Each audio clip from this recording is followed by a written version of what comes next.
The key to success in solving exponential and logarithmic equations is to identify the kind of equation you're dealing with as a first priority. Now, I don't mean just identifying the equation as either exponential or logarithmic. That's pretty easy. But it turns out that there are actually two kinds of exponential equations and two kinds of logarithmic equations that we have to contend with. Now, I want to show you the four different types of equations here in sort of a degenerate form, because we're really looking for that recognition to get our heads into the concept for solution. Considering the exponential equations, there are two forms. There's one form where we can make the bases look alike and get into the exponential world, and the other kind where we can't make the bases look alike. We have to use another technique to get into the exponential world.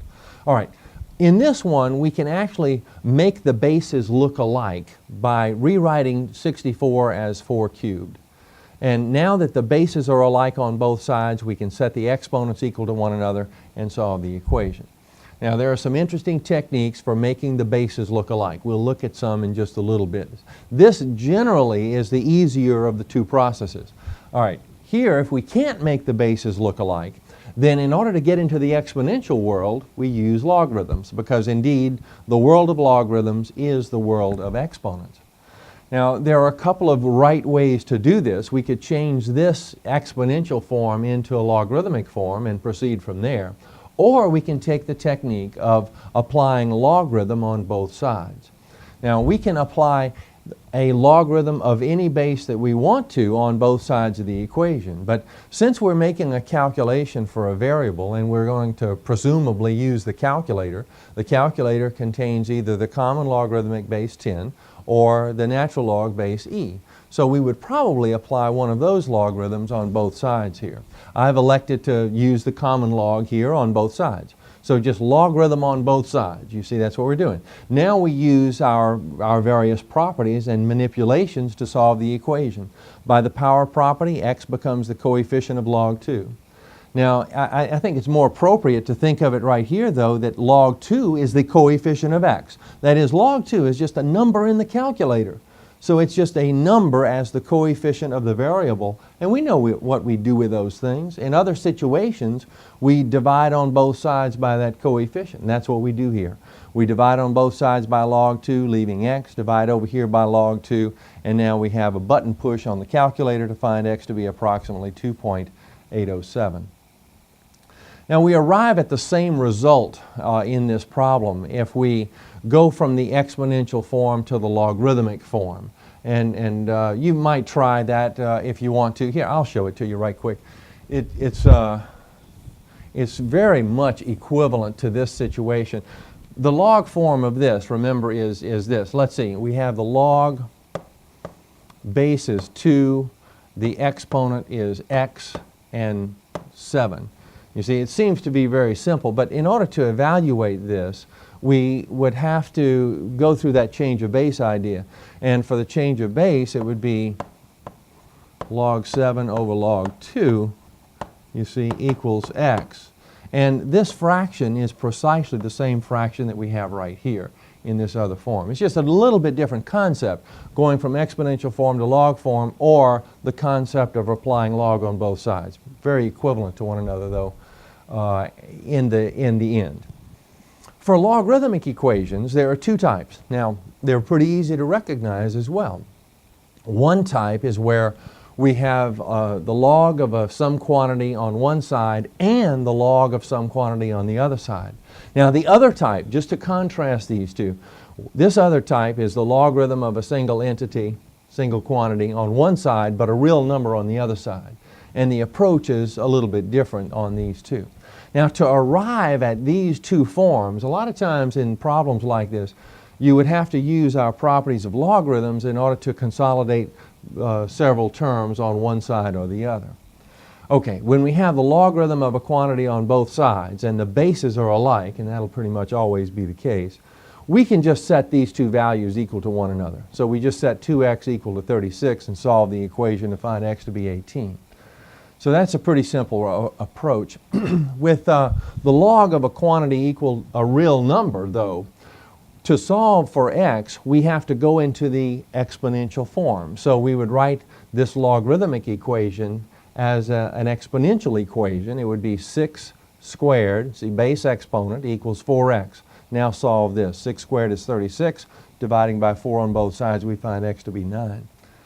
I think it's rather interesting that in this one case of solving a logarithmic equation, we actually go into the exponential world. We use an exponential equation. And to solve one type of exponential equation, we use logarithms. So those two different forms, which are inverses basically of one another, kind of go hand in hand and complement one another in the solutions of equations. Well, let's take a few examples that aren't quite exactly like the ones that we had before. We want to first identify our equation in terms of type. This is an exponential equation because the variable lies in the exponent. All right, now the one of two approaches comes into play. We think about, can we make the bases look alike or can we not? If we can't make the bases look alike, we go into the log world. But here we can make the bases look alike. You see, 9 is 3 squared, so we have 3 squared to the x plus 2, or 3 to the 2 times x plus 2. And on the right, 27 is 3 cubed. And we can kick this 3 cubed into the numerator by using a negative exponent, writing it as 3 to the negative 3. Now that the bases look alike, we can set the exponents equal to one another and solve the equation to find x to be negative 7 over 2. Now for this one, once again, we have an exponential equation because the variable lies in the exponent. But this time it's tough to try to make the bases look alike, so we'll jump right into the logarithmic world, which is the world of exponents. So we'll apply logarithm on both sides and just kind of go from there. All right, generally in this technique, this exponent is going to move to the position of coefficient of this logarithm. And away we go. Now, there are, in all of these, I want to show you 3 or 4 different processes in almost every one of these equations, and I just don't have time to do that.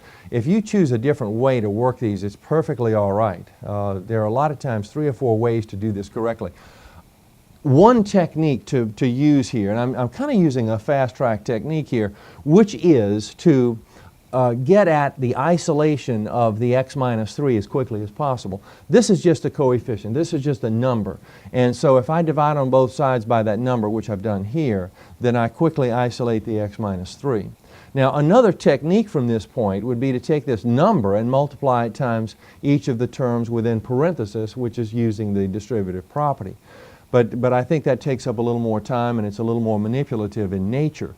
All right, from here we would just add 3 on both sides to have x equals 3 plus log 9 over log 4. It's just a button push from there, and we would find x to be approximately 4.585.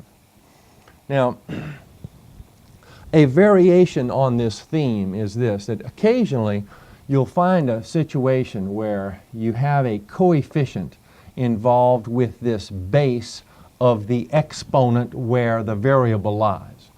You see, the idea here in being able to go into this logarithmic form is that we have a base exponent condition alone over here as a factor. But suppose I had a factor of, let's say, 2 over here with this.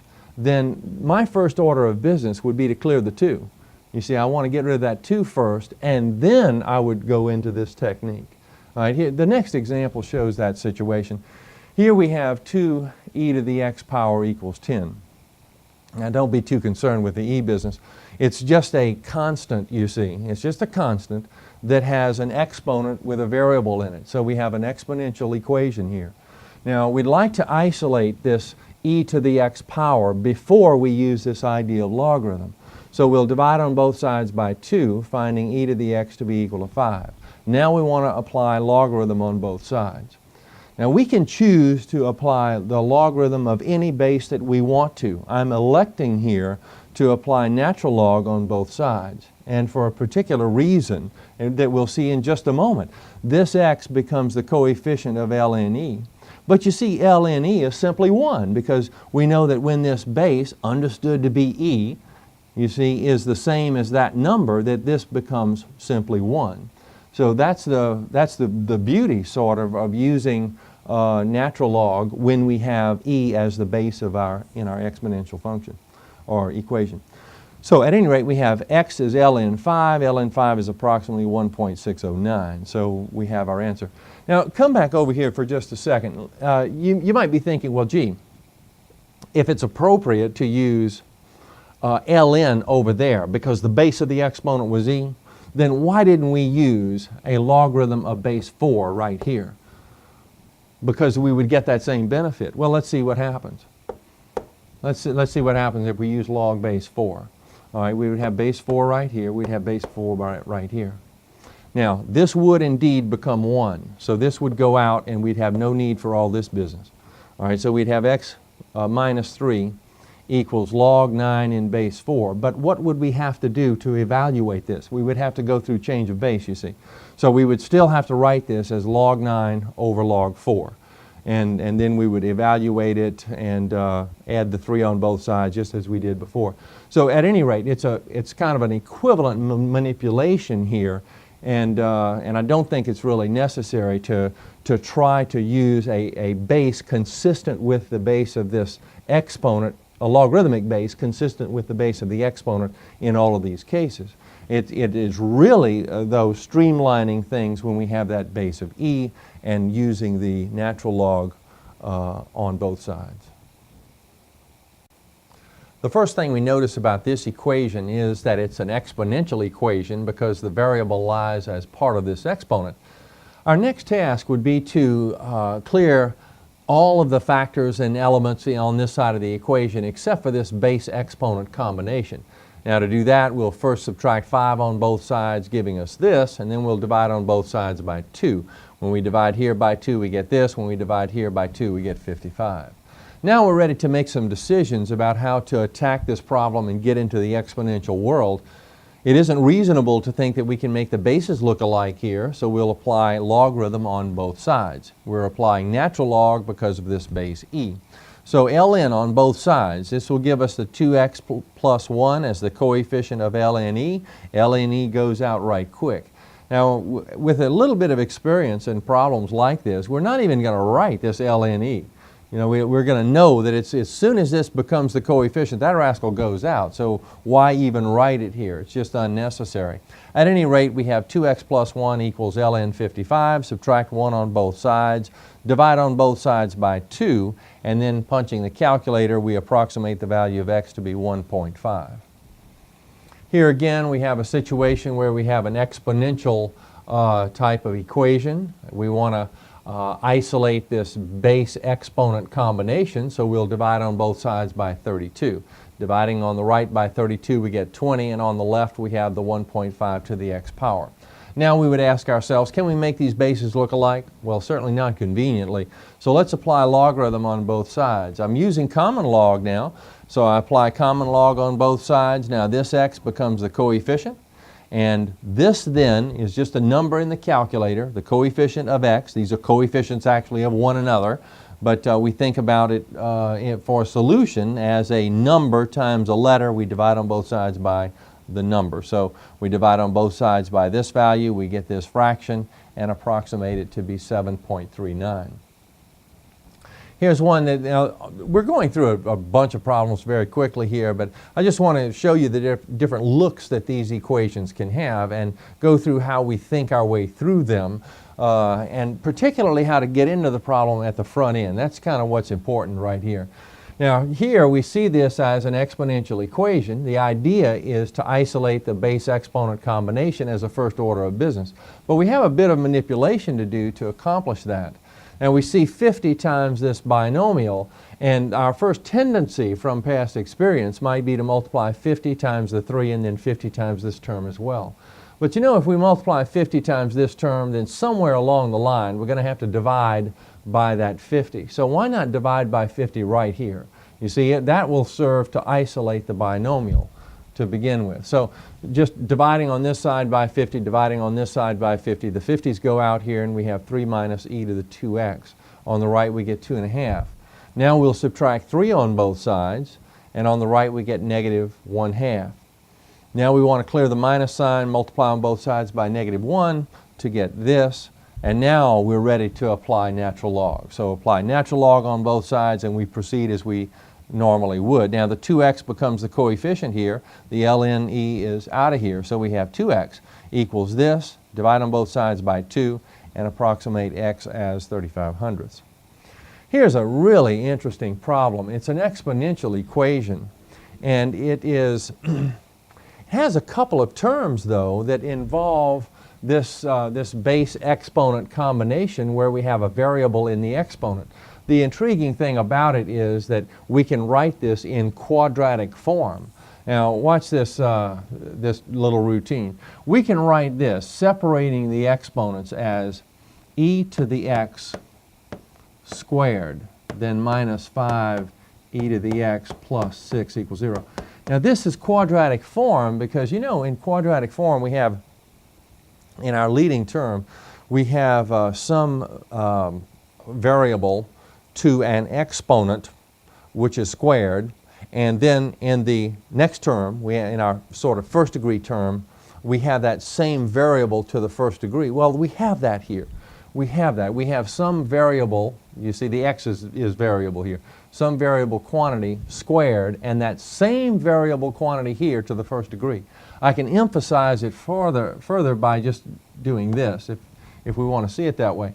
But because we can write it in quadratic form, we can change its look quite a bit by performing a little substitution here. We can just say, well, let's let some letter like n, let's say, stand in for e to the x power.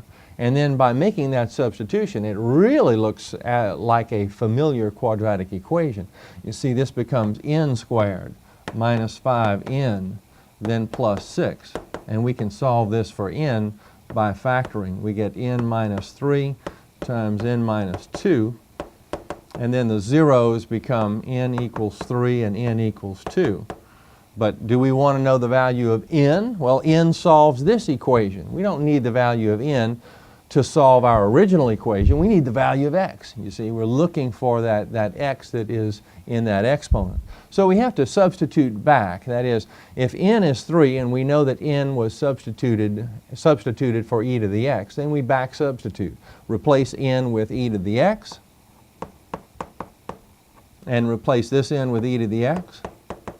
And away we go with solving these two equations. Well, that's pretty easy. We have, let's say our base here is e, so we'll apply natural log on both sides. So it's ln e to the x equals ln 3, and then x equals ln 3.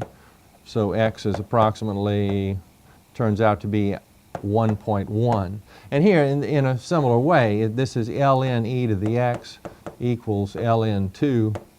So x is ln 2, or approximately 0.7.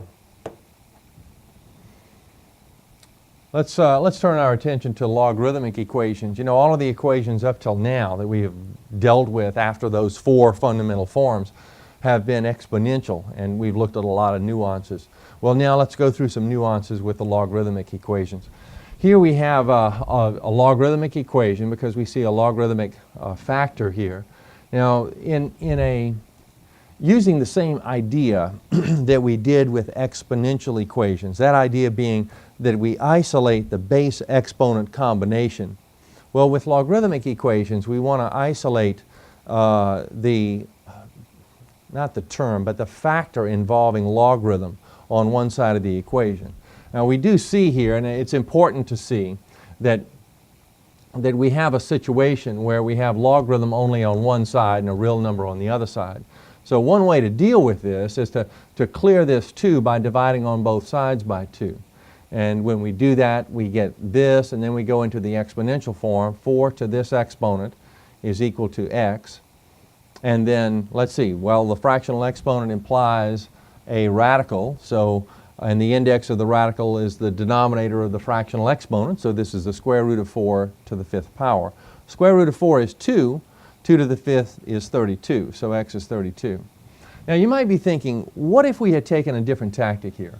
What if we had decided to use our power property and right here, just write this as, now let me give myself a little more room. as log base 4 of x squared. You see, just taking this 2 and moving it to a position of the exponent on x. Now, would that work? Well, let's see if it'll work. Let's see.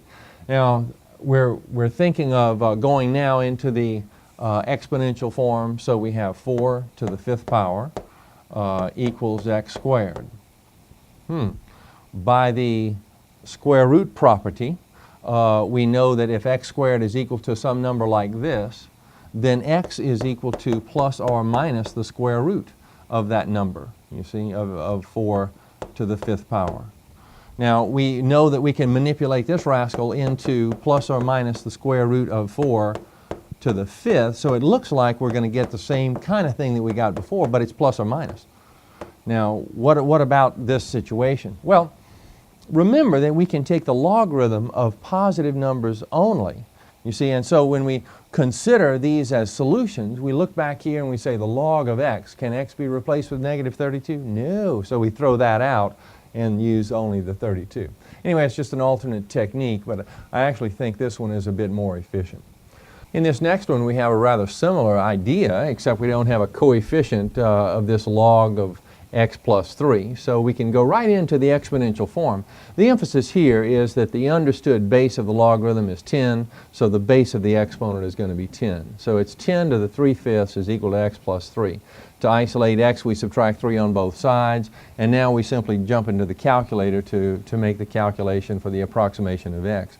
Now, since this is 3/5, we might find it easier to use the calculator, in using the calculator, to express this as 6/10, but whichever is fine. The approximate value of x turns out to be 98/100ths.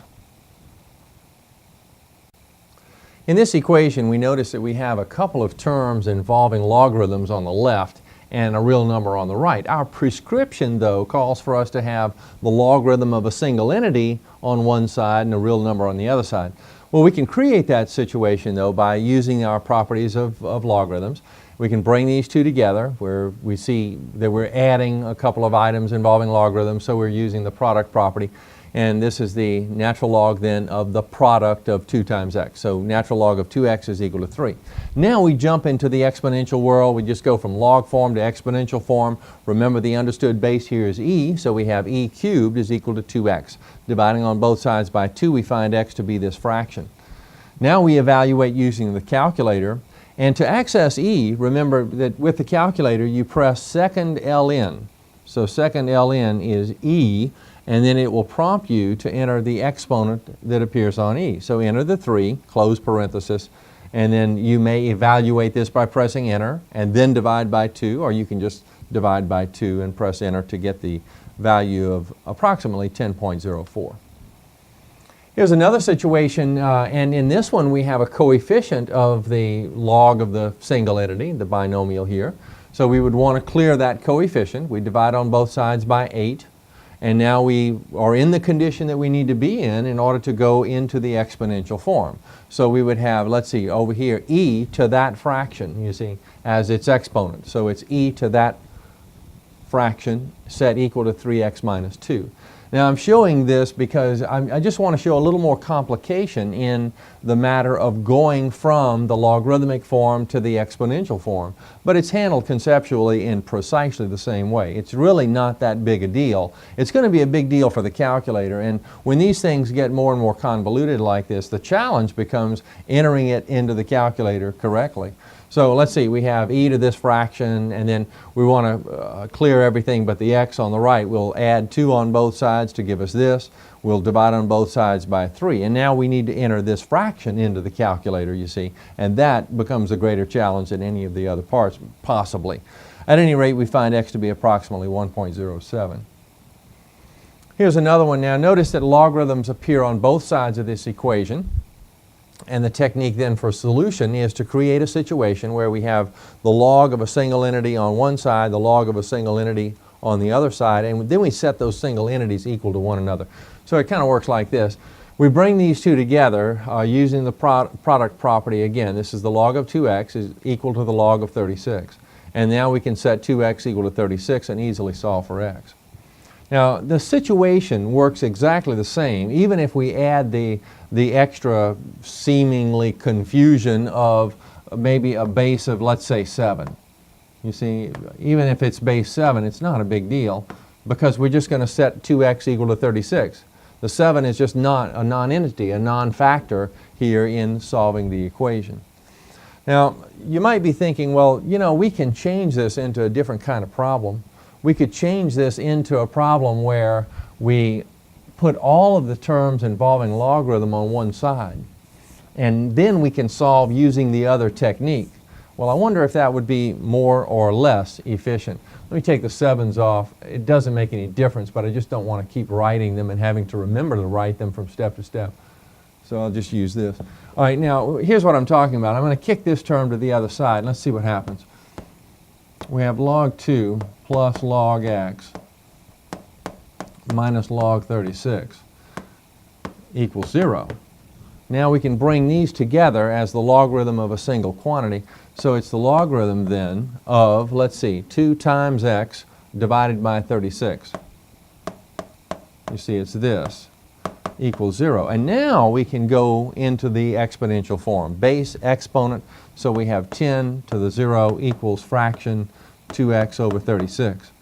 Now notice it wouldn't make it any difference. It wouldn't make any difference at all if we had a 7 right here. If that base of the logarithm was 7, we'd have 7 to the 0. But anything to the 0 is going to be 1. So we'll have 1 on this side, and on the right we cancel the 2 with the 36. We get x over 18. Cross multiplying, we find x to be 18 as expected. In this one, once again, we need to go through that process of bringing the logarithms together.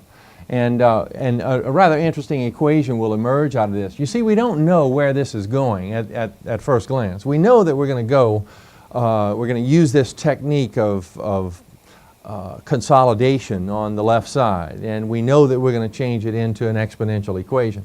But we don't know what that exponential equation is going to look like. Excuse me, we don't know what the equation will look like when we go to exponential form. That's the way I ought to say it, because it's not necessarily an exponential equation. So here we're combining these two by using our product property, and now we go right into that exponential form. So the exponential form, base exponent, so 10 to the 1 is equal to this product. And now this product turns out to be quadratic. So we have a quadratic equation. This is what I was talking about, that when we go from log form to exponential form, we change the form of the equation. We don't know what kind of equation is going to come out, but we just deal with whatever we see. So here we would subtract 10 on both sides, and our prescription here, as you know, is to put all the terms on one side and attempt to factor. If we can't factor, we need to use the quadratic formula for solving it. But here we can factor. We factor this into x minus 5 times x plus 2. We find x to be equal to 5 and x equals 2 as the zeros for this equation. Now, it's important, though, in this situation to discover whether or not we have valid solutions. In this process of bringing things together and changing forms of the equation and so forth, sometimes erroneous solutions may crop up. Let's see if we don't have one here. If x is 5, then let's see, everything seems to be okay up here. We could actually evaluate using the calculator to see if 5 is a legitimate solution, but it does turn out to be one. Now, for x equals -2, though, we have a problem because we have the logarithm of a negative number, you see, when x is replaced with -2. So we have to throw out this solution. This is not a legitimate solution of the original equation. Now, another way to evaluate the situation is to put this onto the graphing calculator. That is, construct the graph of the equation and look for zeros. We ought to be able to find the solution that way. Well, let's see. Now, this looks a little complicated. Let's see if we can use this version of the equation. So we would take this version of the equation. I've written it over here. And now we would want to put all the terms on one side, you see, by subtracting 1 on both sides and setting it equal to 0. And then we just rewrite it with a y in place of the 0 and to put it onto the calculator. Now, I'm also showing another form of this expression. A lot of times it becomes the possibility of confusion here exists when we write a number following a log of something complicated like this. And the confusion is that we might think that minus 1 is part of this logarithm business. That is, that it's the log of all of this, and not just the log of that, and after we do that, minus 1. So to take that confusion out, a lot of times this expression would be written as minus 1 as the leading item, and then plus this item. You see, put the number first, and then the logarithm term second. Anyway, it really doesn't make too much difference, but I just want to point that out to you. Okay, let's pop this onto the calculator and see if we can arrive at some solutions. Well, the equation has been entered, and we're looking for a solution at x equals 5. I have set the window for z decimal settings for friendly values when we trace, and here's the graph. Whoa, I'm seeing something funny. I see that we have an x-intercept here at -2. But our solution was supposed to be over here at 5. Well, what's wrong with this picture? Now, it turns out that we have an erroneous solution here. We have that -2 that we threw out, you see, because we didn't use the original equation. We didn't use the original value. Now, the original equation was, and I'm just going to deselect this for the time being, and I may select it in just a little bit, but the original equation was log x plus log x minus 3 equals 1. So I'm going to enter it this way. I'm just going to think about the 1 going to the other side of the equation. And I'll enter log x, then plus log x minus 3, and then minus 1. To throw that 1 to the other side. And now let's see what the graph looks like at this point. Now I'm only graphing this one because I deselected that one. So graph. Okay, I have nothing, no graph appears over here. You see, it was that when we, this is the form that we arrived at by using the product property. We talked about the logarithm of a product, you see. And once we have the logarithm of a product, we have changed the nature of our original problem. And it was that these values, the values of x that are negative, remember, would cause this to be invalid as a solution. We disallowed x being -2 because -2 caused us to have the log of a negative number. But -2 up here would cause us to have a positive value. You see, -2 times -5 turns out to be 10. So it turned out to be valid by looking only at this equation. Anyway, we need to use the original equation for verification purposes. All right, back to the graph. Now, I'm not seeing enough of the graph to the right, but I can get to that point just by pressing trace and just boogieing over to the right a little bit, and it'll kind of make room automatically. The graph will automatically shift over to the point that I'm after. See, when it gets to the edge of the window, it opens the window a little bit wider. I'm going to go further than I need to actually see a crossing point here. And then I'm going to come back to the point of intersection. It should be at x equals 5. Ah, yes, here it is. X is 5, y is 0. This is indeed an x-intercept and therefore a solution to the equation.